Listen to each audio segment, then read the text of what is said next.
दोस्तों आज film release हुई है देवा, जिसका हीरो है काले होठों वाला बटला शाहिद कपूर। तो मैं इसी का रिव्यू करूंगा, लेकिन अगर आपने अभी तक मेरा चैनल सब्सक्राइब नहीं किया तो कर लो और घंटी नहीं दबाई तो जरूर दबा दो। देखो आप घंटी नहीं दबाओगे तो आपको नहीं पता चलेगा जब मैं नया वीडियो डालूंगा। फिल्म की कहानी मुंबई पुलिस पर बेस करके लिखी गई है और पूरी शूटिंग इस फिल्म की मुंबई में ही की गई है। शाहिद एक पुलिस ऑफिसर है और उसके जितने दोस्त हैं, रिश्तेदार हैं, वो भी सभी पुलिस में ही हैं। फिल्म के स्टार्टिंग में ही जोर देकर दिखाया गया है कि शाहिद कपूर का एक दोस्त है जो पुलिस ऑफिसर है। उस दोस्त को ये अपने भाई से भी ज्यादा मानता है और इस दोस्ती पर इतना जोर दिया जाता है कि बार बार इन दोनों के ही सीन आते हैं। बिना किसी मतलब के भी ये दोनों एक साथ ही होते हैं। तो जबकि इस फिल्म का हीरो शाहिद कपूर है, फिर उसकी इतनी गहरी दोस्ती एक दूसरे पुलिस ऑफिसर के साथ कैसे दिखाई जा सकती है, और वो भी ऐसा पुलिस ऑफिसर जो एक नया एक्टर है। तो फिल्म के देखने वालों को वहीं पर पता चल जाता है कि इनकी दोस्ती में कोई ना कोई गड़बड़ होने वाली है।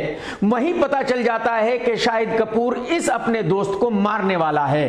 तो जो भी इस फिल्म का सस्पेंस है वो पहले 30 मिनट में ही खुल जाता है। पब्लिक को पता चल जाता है कि क्या होने वाला है। फिल्म में 2-4 सीन और जाते हैं और उसके बाद शाहिद अपने दोस्त को मार देता है, जिसकी उम्मीद की जा रही थी। तो अब फिल्म को आगे 2 घंटे तक कैसे खींचा जाए, 2 घंटे की फिल्म में क्या दिखाया जाए, यह सबसे बड़ी प्रॉब्लम थी। अब इसके बाद इस केस की तहकीकात शाहिद खुद ही करने लगता है। यानी कि अब फिल्म में वही सब कुछ होना शुरू हो जाता है जो सावधान इंडिया में होता है, सीआईडी सीरियल में होता है। और आप यकीन कीजिए सावधान इंडिया और सीआईडी में बहुत अच्छे तरीके से इन्वेस्टिगेशन को दिखाया जाता है। इस फिल्म में बहुत ही घटिया तरीके से दिखाया गया है।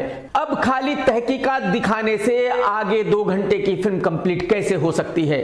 तो शाहिद कपूर का एक्सीडेंट होता है और उसकी मेमोरी चली जाती है। कमाल यह है कि शाहिद की याददाश्त जाने के बावजूद भी वही इस फिल्म की तहकीकात करता रहता है। कहने का मतलब यह है कि कोई भी सर पैर नहीं है, कुछ भी हो रहा है, कहीं भी हो रहा है, जबरदस्ती हो रहा है। जब फिल्म का 1 घंटा बाकी रह जाता है तो उस वक्त फिल्म के देखने वालों को यह पता चल जाता है कि हाँ भाई शाहिद ने ही अपने दोस्त को मारा है। तो जाहिर सी बात है अब क्लाइमैक्स हो जाना चाहिए, बट भाई साहब क्लाइमैक्स नहीं होता। इसके बावजूद भी 1 घंटे तक फिल्म चलती रहती है, चलती रहती है, चलती रहती है। फिल्म के देखने वाले ये इंतजार करते रहते हैं कि भाई साहब फिल्म खत्म कब होगी और अब क्या दिखाना चाह रहे हो, क्यों दिखाना चाह रहे हो। डायरेक्टर साहब अगले 1 घंटे तक यही दिखाते रहते हैं कि एक्चुअली हुआ क्या था और आपने क्या नहीं देखा था। और क्योंकि डायरेक्टर साहब दर्शकों को ये यकीन दिलाना चाहते थे कि जो हुआ वो बिल्कुल सही हुआ, तो डायरेक्टर साहब ने दिखाया कि शाहिद कपूर ने जब अपने दोस्त का मर्डर किया था तो उसने अपनी गन को अपने मोबाइल रिमोट कंट्रोल से चलाया था। आप अंदाजा लगाइए फिल्म में ऐसी गन दिखाई गई है जिसका रिमोट कंट्रोल किसी भी मोबाइल फोन को बनाया जा सकता है और उस गन को मोबाइल फोन से चलाया जा सकता है। भाई साहब आप यकीन कीजिए अभी तक अमेरिका में भी ऐसी गन नहीं आई, लेकिन डायरेक्टर साहब इंडिया में ऐसी गन बता रहे हैं। अगर आपको याद हो तो जो बंदा ट्रंप को मारना चाहता था वो भी छत पर गया था और खुद ही गोली चला रहा था। उस लुखे के पास भी रिमोट कंट्रोल गन नहीं थी, लेकिन शाहिद के पास थी, इंडिया में थी। बताओ साला क्या क्या देखना पड़ेगा एक ही जीवन में। मैं ऐसा समझता हूं कि शाहिद कपूर की गलती बिल्कुल नहीं है, उन लोगों की गलती है जो इस फिल्म को देखने जाएंगे। शाहिद ने तो खुद ही कहा था जब इस फिल्म का टीजर रिलीज हुआ था, जरा सुन लीजिए आप। आजकल कई सारी ऐसी फिल्में आती हैं जो बड़ी नॉइजी होती हैं और प्रोमो में बड़ी आवाज हो जाती है, बट आप 2.5 घंटा जब बैठते हो तो ऐसा लगता है कि उतना ही मिला जो प्रोमो में देखा। तो शाहिद ने कहा था कि कुछ फिल्मों का टीजर ऐसा होता है जिसके रिलीज होने से बहुत शोर मच जाता है, आवाज हो जाती है, लेकिन जब आप फिल्म देखने जाते हो तो बस उतना ही मिलता है जितना टीजर में होता है, उसके आगे कुछ भी नहीं होता। तो शाहिद ने बिल्कुल सच बताया था। अगर इसके बावजूद भी हम फिल्म देखने गए तो हम उल्लू के पट्टे हैं। शाहिद भाई की कोई गलती नहीं है। जब कहानी ही नहीं थी तो 2.5 घंटे की फिल्म का स्क्रीन प्ले कैसे लिखा जाता, स्क्रीन प्ले में क्या दिखाया जा सकता था। कोई तरीका ही नहीं था कि इस फिल्म का स्क्रीन प्ले लिखा जा सकता। मेरा पर्सनली ऐसा मानना है कि इस कहानी पर फिल्म बन ही नहीं सकती थी। यह फिल्म जो बनाई गई है ये जबरदस्ती बनाई गई है। फिल्म के डायलॉग्स भी बहुत घटिया हैं। पूरी फिल्म में 2-4 भी ऐसे डायलॉग्स नहीं है जिनको सुनकर आप ये कह सकते हैं कि चलो यार फिल्म में डायलॉग्स तो हैं। फिल्म में एक ही गाना है और और वो भी किसी सिंगर ने नहीं गाया, वो उसने गाया है जो गधे की तरह हिनहिनाता है, उसका नाम है मिक्का। आप अंदाजा लगाइए आज की तारीख में गधे की तरह हिनहिनाने वाले मिक्का से कौन गाना गवाता है। लेकिन इस डायरेक्टर को यह यकीन था कि अगर मिक्का का गाना मैं अपनी फिल्म में डालूंगा तो मेरी फिल्म सुपरहिट हो जाएगी। लग गए।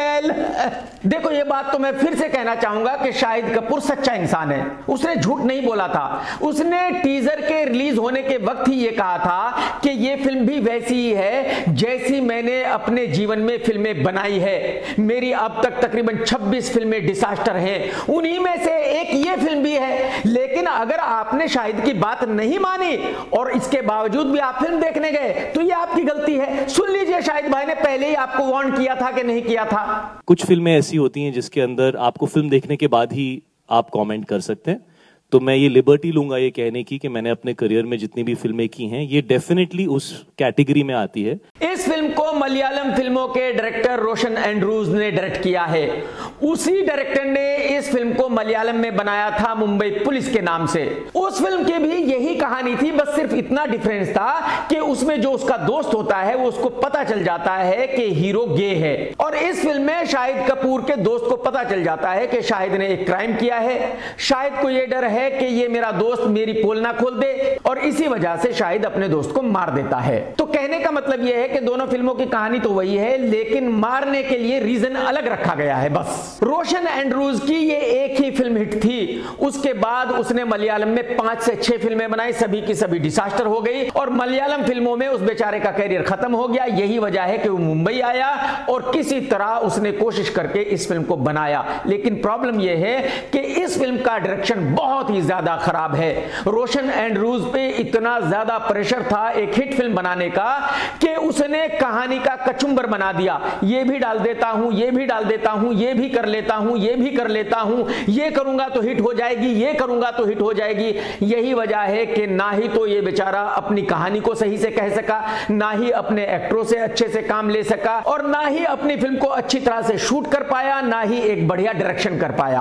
कहने का मतलब यह है कि इस फिल्म के साथ ही इसका कैरियर बॉलीवुड में भी खत्म हो गया, जैसे कि मलयालम फिल्मों में खत्म हो चुका है। इस फिल्म के लोकेशंस भी ऐसे नहीं है जिनको देखकर मजा आए। पूरी फिल्म को मुंबई में शूट किया गया है और दुनिया को दिखाया गया है कि देखो मुंबई कितनी गंदी है। एक्टिंग की बात करने से पहले मैं शाहिद भाई से यह पूछना चाहता हूं कि आप तो हर फिल्म की कहानी सुनते हो, तो मुझे आप जरा यह बता दीजिए भाई साहब कि इस फिल्म का नरेशन क्या हुआ था, डायरेक्टर ने आपको क्या सुनाया था और आपने क्या सुना था। मैं पूरी जिम्मेदारी के साथ कह सकता हूं कि दुनिया का कोई भी राइटर इस कहानी का नरेशन दे ही नहीं सकता। दुनिया में ऐसा कोई भी आदमी नहीं है जो इस कहानी का नरेशन सुनकर इस फिल्म को करने के लिए हामी भर दे। तो इसका मतलब यह हुआ कि जब इस फिल्म का नरेशन हो रहा था उस वक्त शाहिद भाई भी माल लेकर टल्ली थे और डायरेक्टर भी माल लेकर टल्ली था। शाहिद भाई ये कह सकते हैं कि यार पिछले 5 साल से सिद्धार्थ रॉय कपूर इस फिल्म को बनाना चाह रहा था, निर्माता वो है, तो उससे कहानी के बारे में पूछो, उसने इस फिल्म को क्यों बनाया। मैं सिद्धार्थ भाई से बिल्कुल इस बारे में नहीं पूछूंगा, क्योंकि सिद्धार्थ भाई का फिल्म मेकिंग से कोई लेना देना नहीं है। सिद्धार्थ ने अपनी जिंदगी में क्या किया, उसने गोरों को उल्लू बनाया। सिद्धार्थ की जिंदगी का यह अचीवमेंट है कि उसने डिज्नी वालों को लूटा, उनको यूटीवी बेचकर। तो अगर एक आदमी ने कुछ लोगों को बेवकूफ बनाकर उनके हजारों करोड़ रुपए लूट लिए हैं, तो इसका मतलब तो ये बिल्कुल नहीं है कि भाई वो होशियार आदमी है, उसको फिल्म बनानी आती है। अरे भाई जो सुकेश ठग है, जो तिहाड़ जेल में बंद है, उसने तिहाड़ जेल में रहते रहते 400 करोड़ रुपए की ठगी कर ली। तो इसका मतलब यह हुआ कि वो भी फिल्म मेकर है? नहीं ना, वो ठग है, फिल्म मेकर नहीं है। एक्चुअली बेचारा शाहिद कपूर कभी भी एक्टर तो था ही नहीं, स्टार तो था ही नहीं।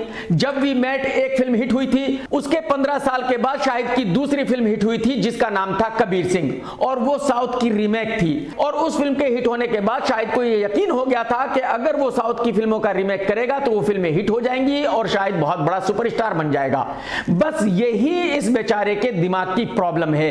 यही वजह है कि ये बार बार एक के बाद दूसरी साउथ की रीमेक फिल्म कर रहा है, जो फिल्में फ्लॉप होती होती जा रही हैं और अब इस भाई की कोई भी 2029-30 से पहले फिल्म हिट होने वाली नहीं है। शाहिद ने अपने रोल को ठीक ठीक निभाया है और मैं आप लोगों को हमेशा ही कहता हूं कि इस भाई के होठ काले हैं। होठ काले किस वजह से है वो तो आप जानते ही हो, लेकिन इस फिल्म में इसके होठ मोटे भी है। मुझे ऐसा लगता है कि इसने भी लड़कियों की तरह अपने होठ मोटे कराए हैं, तो बहुत ही अजीब लग रहा है। पूजा हेगड़े मुझे पसंद है, बहुत ही सुंदर लड़की है, लेकिन शायद ये पहली फिल्म है जिसमें पूजा बहुत ही खराब लगी है।